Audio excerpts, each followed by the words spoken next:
la guerre. Ceux-là qui ont eu beaucoup plus de victimes que nous, que Dieu ait pitié de nous tous, parce que nous sommes tous humains. Mais parlons des États-Unis, on parle de 620 000 morts. Au Sénégal, on en est à 1500, prions Dieu que ça s'arrête là. Donc, on est très loin de perdre la guerre. C'est le moment quand même de féliciter le président de la République, Macky Sall, de féliciter les ministres, tout simplement, de la Santé, Diouf Sarr, même s'il y a des couacs quelque part, mais je pense qu'en période de guerre, c'est toujours comme ça. Et ce qui ressort de sa responsabilité, d'abord, il faut oser le dire. Quand la pandémie s'est annoncée, qu'est-ce qu'il a d'abord fait? Il a invité toute l'opposition, pour ne pas dire tous les partis politiques. Tous ceux qui sont partis là-bas sont partis les mains vides et sont revenus, je ne sais pas, avec leurs poches, je ne sais pas avec quoi, mais en tout cas, ils sont partis avec les mains vides. En temps de guerre, la guerre est trop sérieuse pour être laissée aux politiciens. Ce que je veux juste dire par là, du point de vue technique, il a posé une question en disant pourquoi les gens refuseraient le vaccin. Mais très rapidement. Pourtant, c'est très technique. Avant, quand on parle de vaccin, moi je n'ai rien contre la vaccination en tant que ça. Vous êtes fait vacciner? Non, pas du tout. Je me suis vacciné. Comme moi. Là, je n'ose pas aller trop dedans parce qu'en bon baïfal, ça va amener par respect pour ceux-là qui se sont vaccinés. Mais ce que je veux juste dire, pourquoi le vaccin peut poser problème?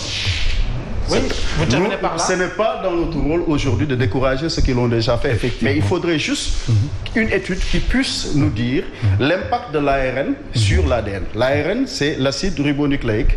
Son impact sur ce qu'on appelle l'ADN, l'acide désoxyribonucléique, notamment le code génétique. Juste pour dire, en termes de communication, pourquoi... je préfère dire le Covid. Pourquoi le Covid fait autant de victimes? Ça n'a pas fait beaucoup de victimes jusqu'ici chez nous parce que nous avons la foi. Quelle que soit la maladie d'en face, qui est en face, on peut toujours combattre. Juste pour dire, il ne faut pas tomber dans ce qu'on appelle la psychose. La psychose provoque chez les infectés du Covid. Je termine par là. Ça provoque ce qu'on appelle une tempête cytokinique.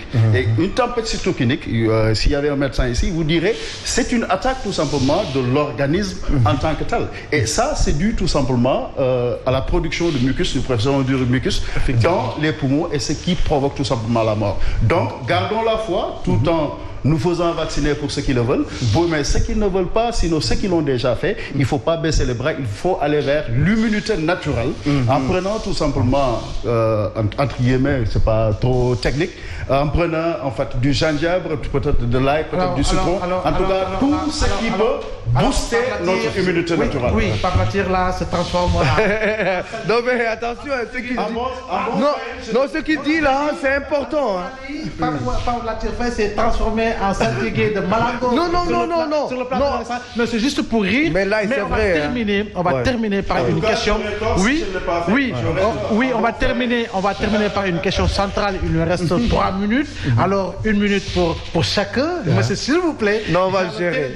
On va le gérer. Alpha, nous avons entendu le juge Hamidou Dème, tout comme Moustapha Diakhaté, ancien président du groupe parlementaire et Benno Bokk Yakaar, dire qu'il faut impérativement aller dans le sens, en tout cas pour l'un, d'interdire l'ensemble justement des rendez-vous religieux au Sénégal, et pour l'autre, il a dit et soutenu qu'il ne faudrait pas que le Magal puisse... Non, on va aller à Touba.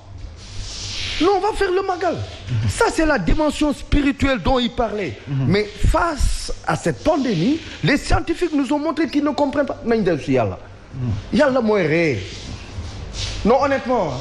Billahi wallahi ta'ala. Yalla mooy ree. Ok, d'accord. Fu fépp la koy awale na. Merci. Boo vacciné 70 000 fois, sa waxtu bu jotee da ngay def. D'accord. Alors, vous ne sauterez pas par le 3e étage, hein? Il n'y a pas de problème. Oui, je pense qu'il n'y a même pas de débat. Un bon mouride, un bon musulman, on ne peut pas reporter ou mettre une croix sur le Magal de Touba.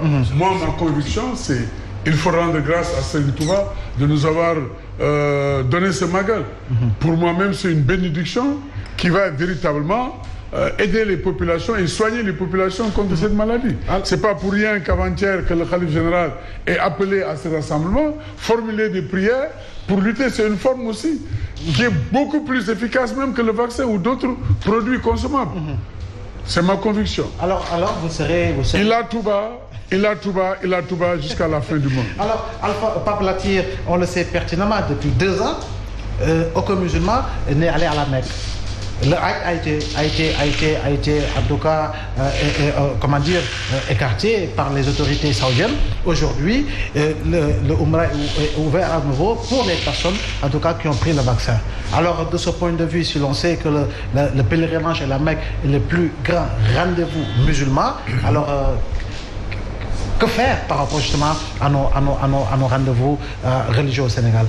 Bon, je ne sais pas si c'est la question qu'il faut poser à un Baye Fall.